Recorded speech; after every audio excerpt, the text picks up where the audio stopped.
ជំរាបសួរបងប្អូនថ្ងៃនេះជួបជាមួយនឹងខ្ញុំនៅការធ្វើម្ហូបប្រចាំថ្ងៃហើយថ្ងៃនេះអត់មានម្ហូបអីច្រើនទេបងប្អូនគឺឆាលោកលាក់សាច់គោហើយ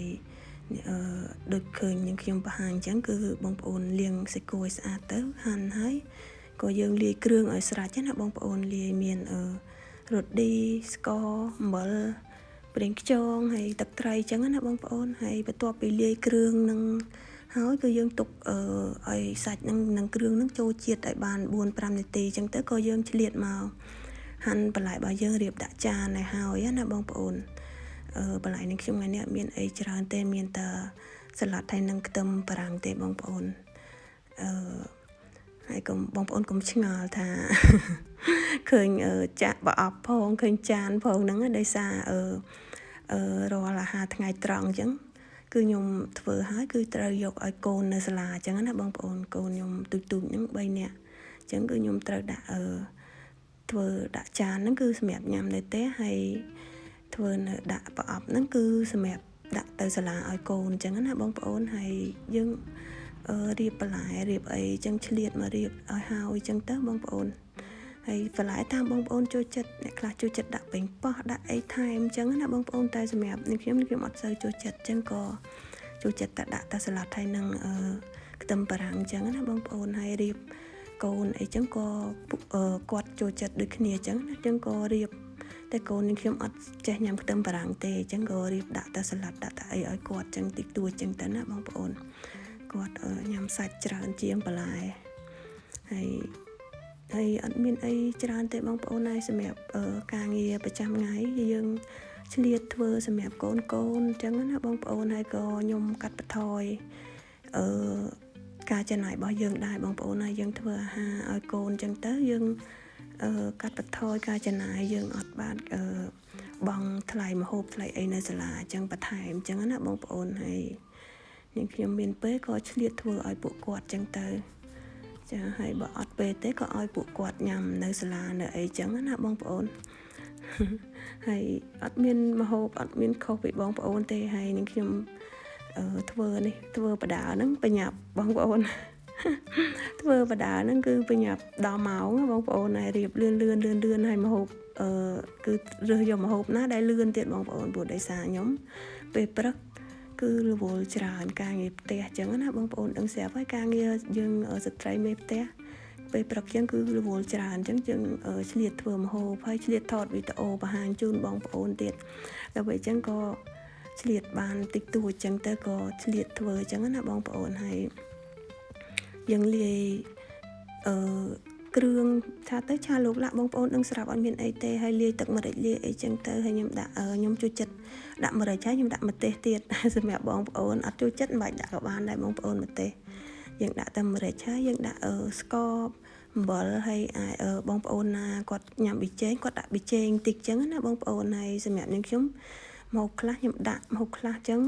ដូចឆាលោកលាក់នេះខ្ញុំដាក់ប៊ីចេងតែខ្ញុំដាក់តិចបងប្អូនដាក់តិចទេខ្ញុំអត់សូវប្រើប៊ីចេងទេអញ្ចឹងណាបងប្អូនហើយលាយតាមចំណូលចិត្តបងប្អូនទៅហើយបងប្អូនចង់បានរសជាតិប្រៃសាប់អីជូរហឹរតាមការចូលចិត្តអញ្ចឹងណាបងប្អូនហើយខ្ញុំអត់មានខ្នាតអីឲ្យបងប្អូនទេព្រោះដោយសារខ្ញុំលាយដូចថាយើងធ្វើប្រចាំថ្ងៃទូទៅអញ្ចឹងណាបងប្អូនហើយក៏ម៉ោងហ្នឹងក៏ប្រញាប់ផងដល់ពេលអញ្ចឹងក៏អត់មានបានថតខ្នាតអីថាដាក់ម៉ានសម្រាប់បងប្អូនមើលដែរគឺមានតែដាក់យកឲ្យបងប្អូនភ្លក់តាមការចូលចិត្តហើយបន្ទាប់ពីលាយគ្រឿងនឹងរួចអស់ហើយអញ្ចឹងណាបងប្អូនយើងដាក់ខ្ទះឲ្យក្តៅទៅខ្ញុំឆាលោកលាក់ខ្ញុំចូលចិត្តញ៉ាំមួយពងទាចៀនអញ្ចឹងណាអ្នកផ្ទះខ្ញុំណាបងប្អូនអញ្ចឹងក៏ខ្ញុំចៀនពងទាមុនចៀនពងទាហើយអញ្ចឹងបានខ្ញុំបានដាក់ឆាសាច់តាមក្រោយអញ្ចឹងណាតាមការចូលចិត្តទេបងប្អូនអត់ចូលចិត្តញ៉ាំពងទាមិនបាច់ដាក់ក៏បានដែរបងប្អូនដឹងហើយអត់ចូលចិត្តអីកុំដាក់ហ្នឹងហើយបងប្អូនហើយការងារយើងធ្វើម្ហូបប្រចាំថ្ងៃយើងមានអីមានតែធ្វើអញ្ចឹងសម្រាប់កូនសម្រាប់គ្រួសារយើងនឹងឯងបងប្អូនហើយក៏ឆ្លៀតធ្វើវីដេអូបង្ហាញជូនបងប្អូនពីសកម្មភាពនឹងខ្ញុំប្រចាំថ្ងៃអញ្ចឹងណាបងប្អូនហើយបន្ទាប់ពី ជៀនពងទាជៀនអីឆ្អិនអញ្ចឹងទៅយើងក៏ឆាសាច់ធម្មតាអញ្ចឹងណាបងប្អូនអត់មានអីខុសពីបងប្អូនធ្វើទូទៅទេគ្រាន់តែថារសជាតិបងប្អូនថែមថយតាមរៀងខ្លួនអញ្ចឹងទៅបងប្អូនចូលចិត្តបែបណាដាក់តាមបែបបងប្អូនអញ្ចឹងណាបងប្អូនតែសម្រាប់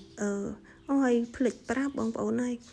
លាយគ្រឿងមួយសាច់ហ្នឹងគឺខ្ញុំដាក់ប្រើទឹកឃ្មុំបងប្អូនមានទឹកឃ្មុំបងប្អូនដាក់ទឹកឃ្មុំមួយសាច់ច្បល់ចូលអញ្ចឹងណាបងប្អូនដាក់ទឹកឃ្មុំហើយនឹងទឹកម្ទេសហើយមិញហ្នឹងប្រាប់បងប្អូនថាអំបិលប៊ីចេងស្ករធម្មតាអញ្ចឹងណាអត់បានប្រាប់យើងដាក់ទឹកឃ្មុំដាក់ទឹកម្ទេសចូលអញ្ចឹងណាអាហ្នឹងជាការបង្កើនរសជាតិសម្រាប់ខ្ញុំចូលចិត្តធ្វើដាក់បែបហ្នឹងអញ្ចឹងណាបងប្អូនហើយតែបើបងប្អូនអត់ចូលចិត្តទេក៏មិនបាច់ដាក់ក៏ហើយទៅអញ្ចឹងណាតែបងប្អូនដាក់ទឹកម្ទេសហើយនឹងទឹកឃ្មុំលាយចូលគឺឆ្ងាញ់បងប្អូនឆ្ងាញ់ហើយបងប្អូនឲ្យមើលធ្វើបដាបញ្ញាប់10ម៉ោងកូនណាបងប្អូន10ម៉ោងកូនយកម្ហូបឲ្យកូនដល់ពេលអញ្ចឹងក៏លឿនធ្វើរៀងញាប់ដៃញាប់ជើងហ្នឹងគឺបញ្ញាប់ហើយបងប្អូនហើយ10ម៉ោងយកម្ហូបឲ្យកូនហើយជៀនពងទាបដាហ្នឹងក៏តាកូនចាំយូរណាបងប្អូនដល់ពេលអញ្ចឹងក៏ហើយថតទៀតអីចេះទៀតដល់ពេលអញ្ចឹងរឿងយឺតថ្ងៃនេះរឿងយឺតឲ្យកូនហើយបន្ទាប់ពីយើងជៀនពងទាហើយទៅបងប្អូនដាក់ឆាដាក់ខ្ទឹមដាក់នេះដាក់ខ្ទឹមឆាលីងឲ្យឈ្ងុយណាបងប្អូនលីងឲ្យឈ្ងុយហើយក៏យើងចាក់សាច់ចូលហើយការចាក់សាច់ចូលហ្នឹងបងប្អូនឆាសាច់ឲ្យរៀងឆ្អិនបន្តិចបងប្អូនភ្លក់ព្រោះយើងដាក់សាច់ហ្នឹងយើងដាក់គ្រឿងហើយម្សាហើយទេហើយបើសិនជាស្ទើអីយើងថែមតាមចំណូលចិត្តបងប្អូនអញ្ចឹងណាហើយអត់មានអីទេបងប្អូនមានការងារប្រចាំថ្ងៃនេះខ្ញុំមានតែធ្វើម្ហូបហើយនឹងឆ្លៀតថ្ងៃខ្លះបានថតវីដេអូបង្ហាញបងប្អូនទៅថ្ងៃខ្លះក៏អត់បានទៅណាបងប្អូនព្រោះយើងរវល់ការងារផ្សេងទៀតចឹងណាបងប្អូនហើយក៏អរគុណបងប្អូនសម្រាប់